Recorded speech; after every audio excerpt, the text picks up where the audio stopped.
여러분 안녕하세요. 최연석의 일본 군사안보 시간입니다. 오늘은 일본 안보 방위체제의 핵심이라고 할 수 있는 미일 방위협력 지침, 즉 가이드라인에 대해 얘기해 볼게요.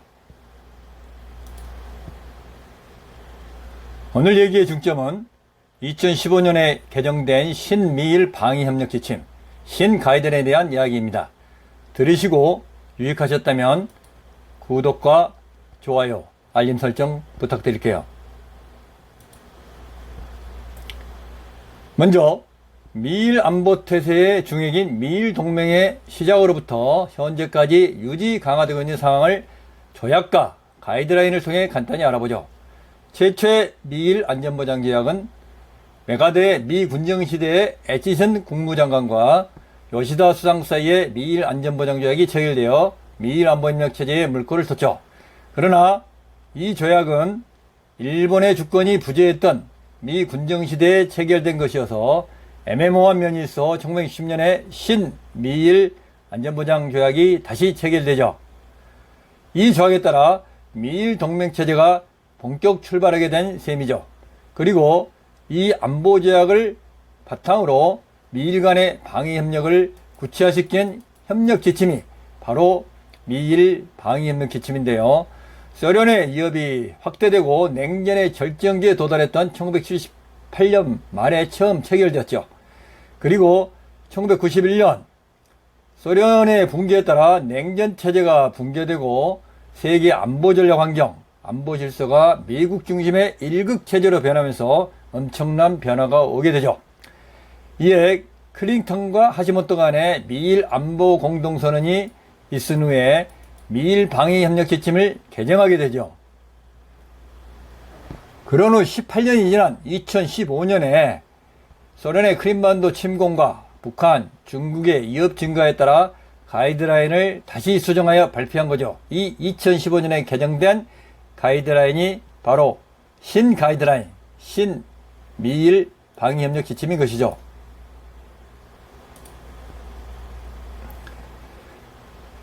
(1978년에) 만들어진 미일 방위협력 지침은 미일 공동작전을 위한 강령적 문서라고 말할 수 있는데요. 특히 소련의 위협이 확대되어 가고 있는 냉전의 절정기에 미국의 극동전력을 감안하여 미일이 일본 및 극동에서의 유사시를 대비한 기본 지침을 제시하였다는데 그 의의가 크죠. 이 지침에 의해 일본 방위의 기본 개념인 억지와 대처가 설정되어 있는데 침략의 사전 방지 태세, 그리고 무력 침략 발생 시 대처 태세, 일본 이외의 극동에 있어서 일본의 안전에 중대한 영향을 미치는 사태 발생에 대한 대처로 미일 양국 간 행동 지침을 세부적으로 명기해 놓고 있죠.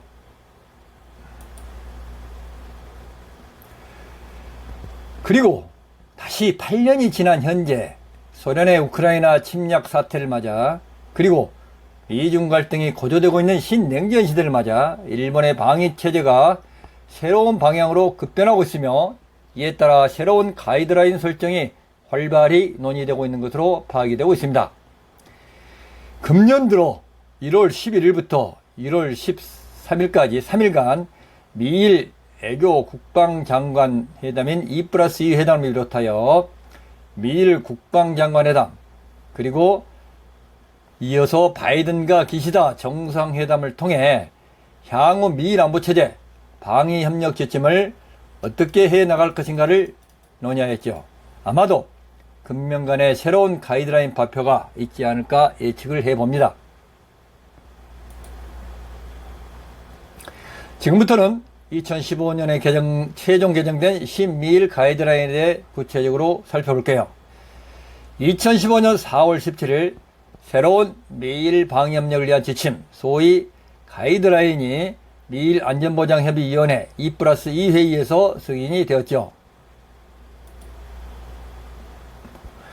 미일 동맹하에서의 협력의 의의로 일본의 평화와 안전을 확보하고 일본 주변 지역의 평화와 안전을 확보하며 글로벌한 안전보장 환경을 한층 안정화시킨다는데 그 협력에 의의를 두고 있습니다.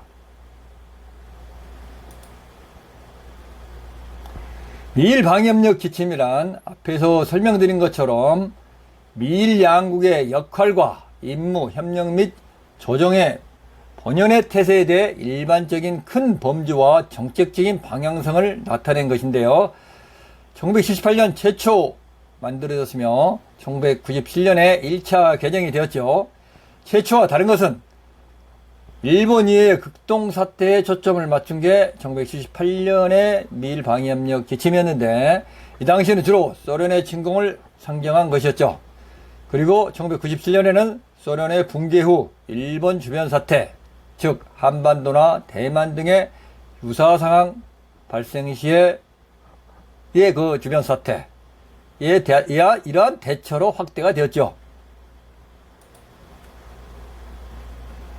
그리고 18년이 지난 2015년에는 일본을 둘러싼 국제 안보 환경이 더욱 엄중해지고 글로벌한 환경이 더욱 복잡, 다단해짐에 따라 자위대의 활동과 임무도 확대가 되면서 새로운 방위협력 지침이 필요하게 되었던 거죠.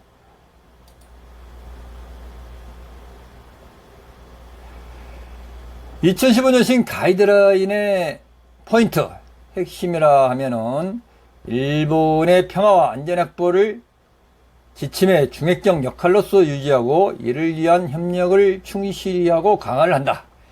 그리고 지역, 글로벌 및 우주, 사이버 영역에서의 동맹의 협력 확대에 대응을 한다. 그리고 미일 협력의 실효성을 확보하기 위한 시스템을 확보한다. 그래서 동맹의 억지력과 대처력을 한층 강화시키고 보다 강력한, 보다 막대한 책임을 공유하는 미일 동맹을 대내에 가시한다는 것이 그 포인트였죠. 2015년의 신가이드라인의 지침은 아래의 내용을 포함을 하고 있습니다. 방위협력 지침의 목적으로부터 강화된 동맹 내의 조정, 일본의 평화 및 안전의 중구난 없는 확보, 우주 및 사이버 공간에 관한 협력, 미일 동맹의 대처, 지침 수정을 위한 절차, 이러한 내용들이 포함이 되어 있습니다. 방위협력 지침의 목적은 양국의 역할과 임무, 협력 및 조정의 본연적 태세에 대한 일반적인 큰 틀 및 정책적 방향을 나타내는 문서로서 이 지침에 의해 미일 동맹의 중요성에 대해 국내의 이해를 촉진시킨다 라는 것이고, 이를 위해서 미일 양국 간의 안전보장 및 방위협력의 강조사항으로서 중단 없는 강력하고 유연하며 실효적인 미일 공동대응으로부터 정부 일치화된 동맹으로의 대처, 그리고 영내 및 기타 파트너 및 국제기관과의 협력, 미일 동맹의 글로벌한 성질 등을 강조하고 있습니다. 기본적인 전제는 미일의 행동 및 작전활동은 각각의 헌법, 국내 법령에 따라 실행이 되며 일본의 행동 및 작전활동은 전수방위, 비핵, 서먼칙 등의 일본의 기본적인 방침을 준수하며 실행된다는 것이고요. 양국 간 동맹 강화를 위해 새로운 그리고 평시부터 이용 가능한 동맹의 조정 메커니즘을 설치하고 공동계획의 책정을 강화하며 운영면에서의 조정을 강화한다는 것입니다. 일본의 평화 및 안전의 빈틈없는 확보를 위해서는 평시로부터 긴급 사태 시까지 재반 단계에서 중단 없는 형태로 일본의 평화 및 안전을 확보하기 위한 조치를 취하고 이를 위해 빈틈없는 미일 양국 간 협력을 실시한다는 것입니다. 평상시의 협력 조치로서는 정보 수집 및 경계감시 정찰, 그리고 방공 및 미사일 방위, 해양 안전 보장, 그다음에 장비품 등의 방호, 훈련 및 연습, 후방 지원, 그리고 미군의 시설 사용을 적극 지원한다는 것입니다.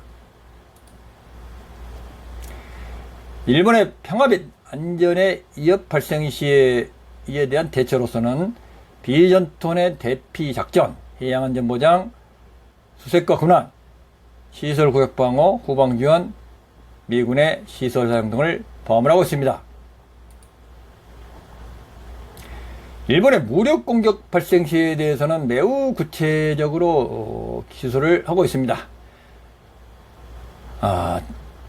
공격 방위 작전을 비롯해서 대탄도 미사일 작전, 그리고 해역 방위 작전, 대육상 공격 작전을 미국과 일본이 공동으로 수행을 하고, 무력의 공격 격퇴 및 계속되는 공격을 차단하기 위해 영역 횡단적인 미일 공동작전을 실행한다는 것이며, 이때 자위대가 주체적으로 작전을 실시하고 미군이 이를 지원하는 개념으로 해가지고 역할 구분이 명기되어 있죠. 무력 공격이 예상될 시에는 공격을 억제하고 사태 완화 조치를 하며, 무력 공격이 발생했을 시에는 조기에 그 무력 공격을 격퇴를 하고 재차 공격을 억제한다는 그러한 개념으로 미일 공동작전을 수행을 합니다. 일본 이외의 국가, 즉 제3국에 대한 무력 공격 발생 시에 대한 대처도 명기를 하고 있죠. 무력 공격이 발생 시에는 주권의 충분한 존중을 포함한 국제법 및 각각의 헌법 및 국내법에 따라 무력 행사를 동반하는 작전을 취할 것을 결정하는 경우, 일본이 무력 공격을 받는 상황에 이르지 않을 경우 미일 양국은 해당 무력 공격의 대처 및 거듭되는 공격 억제에 긴밀히 협력한다는 것입니다. 협력해야 할 작전으로서는 물품 및 장비의 방어로부터 수색 군안 해상 작전, 탄도미사일 공격에 대처하기 위한 작전, 후방 지원 등을 실시를 하는 것인데, 이러한 작전을 원활히 수행하기 위해서 자위대의 작전 활동 영역 범위가 과연 어디까지 미칠 것인지 주목이 되고 있습니다. 그리고 일본 국내 대규모 재해 발생에 대한 대처도 명기를 하고 있죠. 영내 동아시아 지역 및 글로벌한 평화와 안전을 위한 국제적인 활동 협력도 명기를 하고 있고요. 3개국 또는 다국 간 협력 강화에 대한 협력도 포함되어 있죠. 예를 들어 공해상에서의 해적 행위라든가 미일, 호주 3국 간의 공동훈련이라든가 미일, 호주, 인도의 쿼드 시스템 협력이라든가 미국과 함께하는 국제활동이나 공동훈련 등이 활발하게 실시되고 있죠. 요즘은 특히 우주 및 사이버 작전의 중요성이 많이 대두되는데요. 이 분야에서의 미국과 일본의 협력도 활발하게 진행이 되고 있죠. 사이버 공간에 관한 협력을 위해 미일 양 정부는 사이버 공간 정보를 적절히 적시에 공유를 하고, 자위대 및 미군은 네트워크 및 시스템 감시 체제를 적극 유지해야겠다는 것입니다. 기타 양국 간 협력으로 방위 장비 및 기술 협력, 정보 협력, 정보 보안, 그리고 교육과 연구 교류를 계속 추진 강화한다는 것입니다. 이상으로 2015년 신미일 방위협력 지침에 대해 알아봤는데요. 일본은 안보 환경의 변화를 주기적으로 체크하면서 이 미일 가이드라인을 계속 수정 보완하고 있습니다. 앞에서도 언급했지만 미중 신냉전 체제하에서 일본은 안보 환경을 재진단하고 자위대를 새로운 방향으로 획기적으로 계획시키려고 하고 있죠. 아마도 조만간에 새로운 미일 방위협력 지침이 등장하리라고 예측이 됩니다. 미일 동맹, 미일 간의 미래 관계는 더욱 가까워지고 있음을 피부로 느낍니다. 시청해 주셔서 감사드리고요. 구독과 좋아요 다시 한번 부탁드릴게요. 감사합니다.